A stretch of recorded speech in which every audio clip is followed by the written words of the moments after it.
మరి వీళ్ళ అబ్బాయిని ఎందుకు తీసుకురాలేదు ఆయన? పిల్లిశెట్టి రవిరాజు గారు అడిగారు, ఉమ్, ఒక 100 సార్లు అడిగాడు, మీ అబ్బాయిని నిలబెడతాను హీరో కానీ. వద్దొద్దు, నాకే ఇండస్ట్రీ పెద్ద ఇష్టం లేదు, ఆయన మొదట్లో ఇష్టపడి వచ్చాను, ఇక్కడ ఈ గ్రూపులు ఈ వ్యవహారాలు ఇవన్నీ తట్టుకోవడం చాలా కష్టం, ఏ మాట మాట్లాడితే ఏమొస్తుందో చెప్పలేం కదా, ఆడు చకచక మాట్లాడేసేవాడు, నాకు ఆడి మీద నమ్మకం లేదు, వాడు బిజినెస్ మ్యాన్గానే ఉంటే బెటరు, అంచేతనే అన్నీ తయారు చేసాను, వాడిని బిజినెస్ మ్యాన్గా తయారు చేశాను అని అడగద్దు. చాలామంది అడిగారు, మిగతా హీరోలు వాళ్ళ ఇష్టం, వాళ్ళకి ఇంట్రెస్ట్ లేదా? కరుణశేషికి ఇంట్రెస్ట్ లేదా? ఇంట్రెస్ట్ లేదు. తర్వాత వారసుడుగా ఉండడం ఇంట్రెస్ట్ లేదు.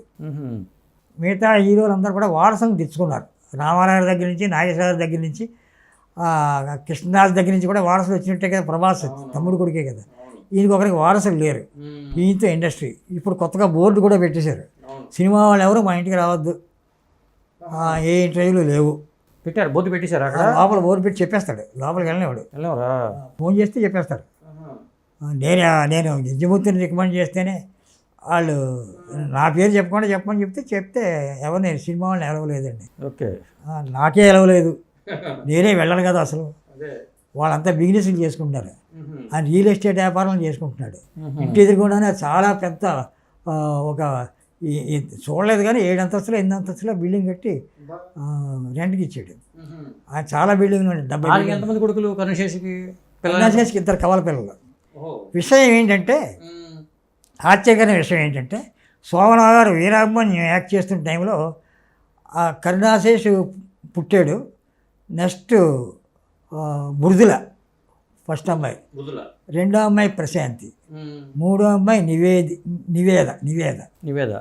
మూడో అమ్మాయితో పాటు ఒక కుర్రాడు పుట్టాడు, కవల పిల్లలు పుట్టారు. ఓకే. పుడితే ఆ కుర్రాడు బతకలే, ఏదో 3 నెలలు 4 నెలలు బతికిడు, చనిపోయాడు. నివేద అని పేరు పెట్టారు, అమ్మాయికి నివేద అని పేరు పెట్టారు. అమ్మాయి తర్వాత అమ్మాయికి తో పాటు ఒక కవల కుర్రాడు పుట్టాడు, చనిపోయాడు. తిరిగి చాలా కాలంతో సోమనారు పెద్ద అబ్బాయికి మళ్ళీ కవల పిల్లలు పుట్టారు, పెద్ద అబ్బాయికి కరుణాశేషి కవల పిల్లలు పుట్టారు. వాళ్ళిద్దరు ఏదో చదువుకుంటున్నారు. అది అబ్బాయి అమ్మాయా లేదా? ఇద్దరు అబ్బాయిలే.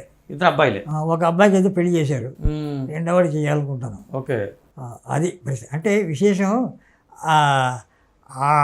సోమనవారిలో అది ఉందన్నమాట, కవల పిల్లల బ్రీడ్ ఉండొచ్చు. ఆయనకి పుట్టారు, ఆయన కొడుక్కి పుట్టారు. ఇది ఒక విశేషం, తెలుసుకోవాల్సిన విశేషం. అదే. ఇంకోటి ఏంటంటే, చాలా ఆస్తులు ఉన్నాయి సోమబాబు గారు సంపాదించారు చెన్నైలో. ఆస్తులన్నీ ఆయన కుర్చీలో ఇలా కూర్చుంటాడు. అన్నానగర్ దగ్గరగా ఉన్న మేతానగర్లో ఇల్లు కట్టుకుని కుర్చీలో ఇలా ఒంటరిగా కూర్చున్నాడు. ఆయన ఆస్తులు సంపాదించుకున్న టైంలో నేను బయటికి వెళ్ళిపోయాను, నేను వచ్చేవాడిని కాదు. ఇలా చూస్తే ఎదురుకుండా అన్నానగర్ కనపడుతాడు. ఆయనే చెప్పాడు, అన్నానగర్ విశాలమైన ప్రదేశం, అక్కడ ఆస్తులు కొంటే ఎలా ఉంటుంది ఓకే అని బుర్రలో పడింది. అక్కడ అన్నానగర్లో స్థలాలు కొన్నాడు. అదే అక్కడే 8 అంతస్తులు 9 అంతస్తులు 10 అంతస్తులు 7 అంతస్తులు 4 అంతస్తులు లాంటి బిల్డింగ్లు కట్టాడు. అప్పుడు ఏదో చైనా నుంచి ఎక్కడి నుంచి వచ్చి ఇక్కడ ఏదో చేసేవారు, వాళ్ళు అద్దెలు దిగారు. ఇప్పుడు అది తీసేశారు, ఇప్పుడు అన్నీ బిల్డింగ్లన్నీ ఉన్నాయి, అద్దెకిచ్చారు. అక్కడ ఒక 15 బిల్డింగ్ల వరకు కట్టాడు. తర్వాత నుంగంపాకంలో ఒక 10 బిల్డింగ్ల వరకు కట్టాడు. తర్వాత టీ నగర్లో ఒక 3-4 బిల్డింగ్ల వరకు కట్టాడు. ఇలాగా నాకు తెలిసి 45 బిల్డింగ్ల వరకు ఆయనకు ఉన్నాయి. తర్వాత వాళ్ళ అబ్బాయి కొన్ని కట్టాడు, వాళ్ళ అబ్బాయి కూడా కొన్ని కట్టాడు. ఓకే. ఇప్పుడు అబ్బాయి చేతిలో పెత్తనం వచ్చింది కాబట్టి ఇంకా కడుతూనే ఉంటాడు, వ్యాపారాలు చేసుకుంటూనే ఉంటాడు. సినిమా వాళ్ళతో సంబంధాలు ఎందుకు ఉంటాయి, తగ్గిపోతాడు. హాయిగా ఉన్నారు.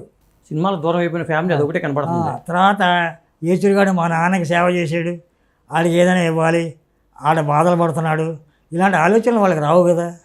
పైగా నేను కూడా వాళ్ళకి ఫోన్లు చేయను కదా.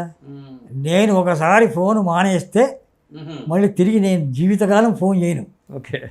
వాళ్ళు ఒకవేళ ఎత్తకపోతే ఇంకోసారి చేస్తా, ఎత్తితే మాట్లాడతాను, నాకు పనే ఉంది. నేను ఫోన్ చేసి కావాలని ఫోన్ చేసి ఆడి గొప్పతనం చెప్పను. అదే. ఆ గొప్పవాడు నాకు ఫోన్ చేస్తే నువ్వు గొప్పవాడు అయ్యా, నీ సినిమా చూశాను, చిరంజీవి గారికి నేను ఫోన్లు చేయను, హైదరాబాద్ ఎవరికి చేయను, నేను నాకు హెల్ప్ చేసి మా అసోసియేషన్కి వాళ్ళకి చేస్తాను, వాళ్ళ డబ్బులు నాకు బ్యాంకులో ఇస్తే అందే అని చెప్పి చేస్తాను. వాళ్ళు ఎంత వేస్తూ ఉంటారు మీకు మా అసోసియేషన్? 6,000 వేస్తారు. 6,000 నెలకు 6,000 వేస్తారు. అన్నింటికంటే చెప్పుకోవాల్సింది గొప్ప విషయం ఒకటి చెప్పాలి. చెప్పండి సార్. నా జీవితంలో అందరూ మంచివాళ్ళే, నాకు విధివదే వాళ్ళు లేడు. పరశురులు కూడా ఎంకరేజ్ చేశాను, రామారావు గారి పిచ్చిలు ఇప్పించి. ఎవరో నాకు ఏమీ చేయలేదు. కానీ పోసాని కృష్ణమురళి గారు, దాసనారాయణ గారు నాకు నెలకి డబ్బులు పంపించేవారు. ఆయన ఏదో బొగ్గు మంత్రిగా ఉన్నప్పుడు ఏదో కేసులు ఉంటే ఇరుక్కున్నాడు, దాంతో 100 మందికి పంపించేవాడు, అందరికి మానేశాడు, చెప్పేశాడు. ఆయన మేనేజర్తో చెప్పించాడు, ఇక్కడి నుంచి డబ్బులు రావండి అంటే తెలుసు మాకని చెప్పాను. ఆయన ఫోన్ చేసి వాళ్ళ మేనేజర్ చెప్పిన గంటలో నాకు పోసాని కృష్ణమురళి గారు ఫోన్ చేశారు. ఈశ్వర్ గారు, అయ్యా గురువుగారు నమస్కారం అంటాడు. ఏంటి దాసనారాయణ గారు డబ్బులు పంపట్లేదని విన్నాను అంటే, అవును పంపట్లేదండి. పంపబోతే ఎలాగా, గురువుగారు పెద్దవారు మాకందరికీ ఆత్మీయులు, నేను ఈ వేళ నుంచి పంపుతున్నా, ఆయన ప్లేస్ తీసుకుంటున్నా అంటే మీకు ఎందుకంటే శ్రమ, మీరు సినిమా ఆర్టిస్ట్ కదా, రైటరు, నా కోసం మిమ్మల్ని శ్రమపడి అంటే కాదు, జీవితకాలం పంపుతాను, నాకు సినిమా లేకపోతే ఆలోచిస్తాను, నా దగ్గర రూపాయి లేకపోతే ఆలోచిస్తాను అని ఇప్పుడు దాసనారాయణ పోయిన దగ్గర నుంచి ఇంతవరకు పంపుతూనే ఉన్నాడు. ఎంత అమౌంట్లు ఎందుకు లేని, చాలా అమౌంటే పర్వాలేదు, ఆయన పంపుతూనే ఉంటాడు. ఓకే, ఆగదు. అలాగే మా అసోసియేషన్ వాళ్ళు 10 ఏళ్ళ నుంచి పంపుతూనే ఉన్నారు, అది ఆగదు. వీళ్ళిద్దరూ హైదరాబాద్లో నాకు డబ్బులు పంపించేవాడు. రాజుగారు, బిఏ రాజుగారు పంపుతూ ఉండేవాడు. ఆయన కొన్నాళ్ళు చాలా కాలం పంపించాడు, తర్వాత మానేశారు, వాళ్ళు పోయారు కదా. వాళ్ళ పత్రికలో ఇక్కడ మెడ్రాస్లో రాసేవాడిని. అంచేత పంపినవాడు మనకి అభిమానే, పంపనవాడు అభిమానే. విషయం ఏంటంటే నేను ఎవరికి అడగను. మన మాదాల రవి గారు ఫోన్ చేసి మీకు ఎంత డబ్బులు కావాలంటే పంపుతానన్నాడు.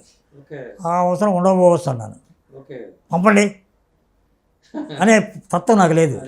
ఎవరిని యాచించి ఇంతవరకు ఇలాగ చెయ్యి దాచలేదు. ఓకే.